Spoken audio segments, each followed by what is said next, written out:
सानथामनि हाबाफारिजों खुंफुंजानो गोनां नलबारि जिल्ला एबसुनि सनाथि मायथाइनि फालिथायनि सायनासालिनि गाहाय खुन्थियाखौ दिनै गायसनबाय। नलबारि जिल्लानि सिङाव थानाय सुरारि दहखुंनिया बाहुमुरा माइनाव फोथाराव फैगौ 11, 12 आरो 13 मार्च खालारखालि सानथामनि हाबाफारिजों खुंफुंजानो गोनां नलबारि जिल्ला दुलाराय बर' फरायसा आफादनि खुंगा 45थि बोसोरसालिया जथुमाजों लोगोसे सनाथि फालिथाय मायथाइ आरो तिहु दखरा दुलाराय बर' फरायसा आफादनि 1थि बोसोरारि थान्दै जखनथाइ हाबाफारि खुंफुंनो थाखाय दिनै सायनासालिनि गाहाय खुन्थियाखौ गायसननानै होबाय। मोनसे समनि मिरु दुलाराय बर' फरायसा आफादनि बारग' बुंथिगिरि बि सोमखोर बसुमतारी बिथाङा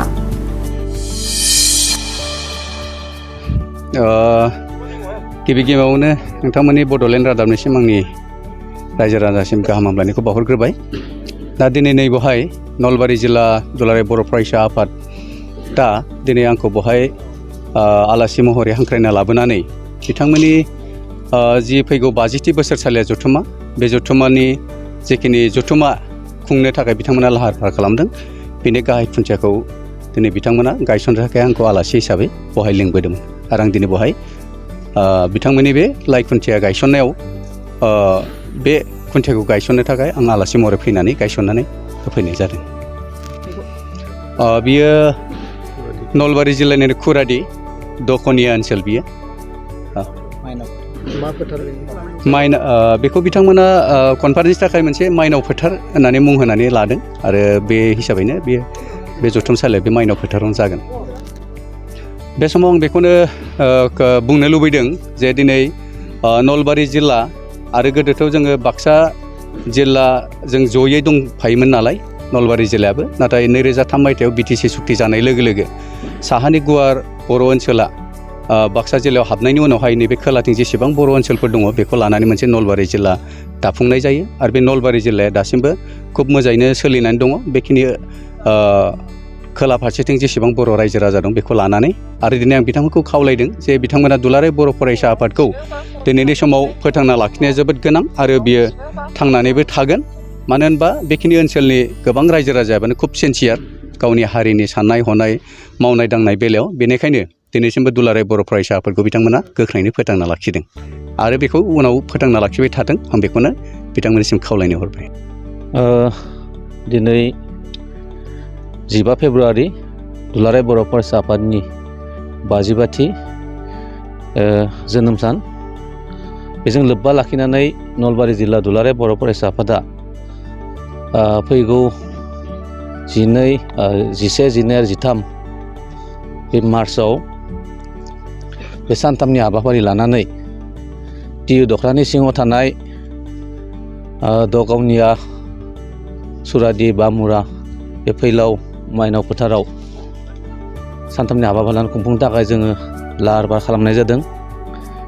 बेनिनो दिनै जों नलबारि जिल्ला दुलाराय बर' फरायसा आफादा गिबि हाबाफारि हिसाबै जे लाइ खुन्थिया गायसननाय, बे गायसननो थाखाय जों जोंनि नलबारि जिल्ला दुलाराय बर' फरायसा आफादनि मोनसे समनि आफादगिरि आरो नेहाथारिनि बिबान लाबोनानै खामानि मावनाय बारग' आफादगिरि मानगोनां बि सोमखोर बसुमतारी बिथांखौ जों हांख्रायनानै लाबोनाय जादोंमोन आरो बिथाङा दिनै जोंनि बे लाइ खुन्थियाखौ गायसननानै होलांबाय आरो आं आसा खालामगोन फैगौ जों बे सानथामनि बे हाबाफारियाव नलबारिनि गासै रायजो राजा बिथांमोना लैहोर लैहोर फैनानै मोनफ्रोमबो हाबाफारियाव जोंखौ हेफाजाब मदद होगोन बेखौ आं मिजिंथिबाय।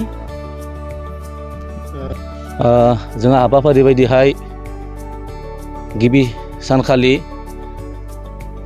तिहु दखरा दुलाराय बर' फरायसा आफादनि आफादारि फिरफिला दैखांनाय, मुंख्लंफोरनिसिम बिबार बावनाय आरो नलबारि जिल्ला दुलाराय बर' फरायसा आफादनि जि बोलुर बुनाय बादायलायनाय बे जागोन, लोगोसेनो काबादि गेलेनाय आरो मोनाबिलियाव जोंहा तिहु दखरा दुलाराय बर' फरायसा आफादनि थान्दै जखनथाइ बे जागोन आरो नैथि सानखालि जोंहा नलबारि जिल्ला दुलाराय बर' फरायसा आफादनि बायदिसिना थुनलाइयारि बादायलायनाय, मोसानाय बादायलायनाय बे जागोन।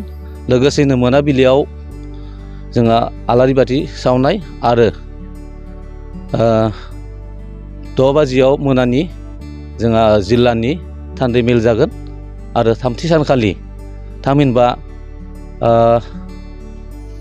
13 मार्चखालि जोंहा आफादारि जिल्लानि आफादारिफोरा दैखांनाय लोगोसेनो मुंख्लंफोरनि बिबार बावनाय आरो 10 बाजिनिफ्राय जोंहा नलबारि जिल्लानि गोदोनि जिखिनि जा बारग' आफादगिरि नेहाथारि आरो गुबुन गुबुन बिबानगिरि बिथांमोनखौ जोङो मोनसे बरायनाय हाबाफारि लादों।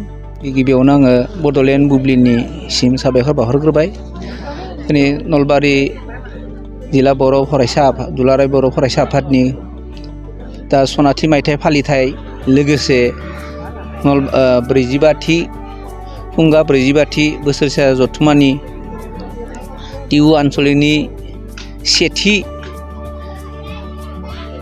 थान्दै जखनथायाव दिनैनि बे गोथार हाबाफारियाव जि लाइखुन्थि गायसननाय बेनि ओंथियानो जाहैदों जोंहा फैगौ 11, 12, 13 मार्चआव जोंनि खुरादि दकाउनिया आरो बामुरा बे माइनाव फोथाराव जा खुंफुंनो लादों बे खुंफुंनो लानायाव नि थांखियानो जादों जोंहा गोदोनिफ्रायनो बर' हारिया आबसु जादोंमोन। बे आबसुनिफ्रायनो जोङो जोंनि बर' हारिखौ फोथांनानै लाखिदों। बे बर' फरायसा आफादानो जोंखौ फोथांना लादों। बेनि ओंथियावनो जोङो जोंनि बे खुरादि दकाउनिया गामिनि रायजो राजाफोरा खौसेथि जानानै जोंनि टिउ आनसलिकनि जा बर' फरायसा आफाद दङ बेफोरो जोङो गोग्गोमै जोङो फालिनो होननानै थांखि लादों। जाहाथे बे फालिनायाव नलबारि जिल्लानि मोनबा आनसलिकनि बे सिङाव थानाय जेसेबां बर' गामि दङ बिसोर गासैबो जोंनो लैहोर फैनानै जोंखौ हेफाजाब होयो होननानै आङो सानो।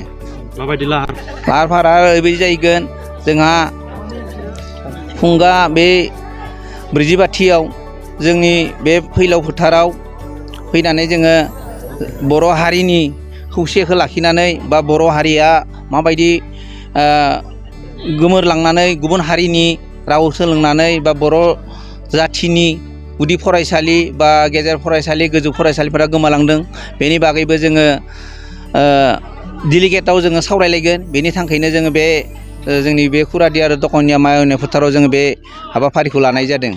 गोजोनथाव खौरां। आसामाव थानाय बयनिख्रुइबो साबसिन सोलोंथाइ होग्रा मिरुफोरनि गेजेराव टेक बुस्टाराबो गंसे। क'क्राझार जिल्लानि सिङाव थानाय CST फिसारि मावख'नि साखाथियाव थानाय खारगावआव बे टेक बुस्टारा दङ। बेयाव बयनिख्रुइबो मोजांसिन सोलोंथाइ आरो नेम सोलिनाय गोग्गो थाखो खथानि सुबिदा दङ। सारा भारतनि गेजेराव सायख'जानाय बायदि सोलोंथाइजों सोमोन्दो थानाय फोरोंगिरिफोर दङ।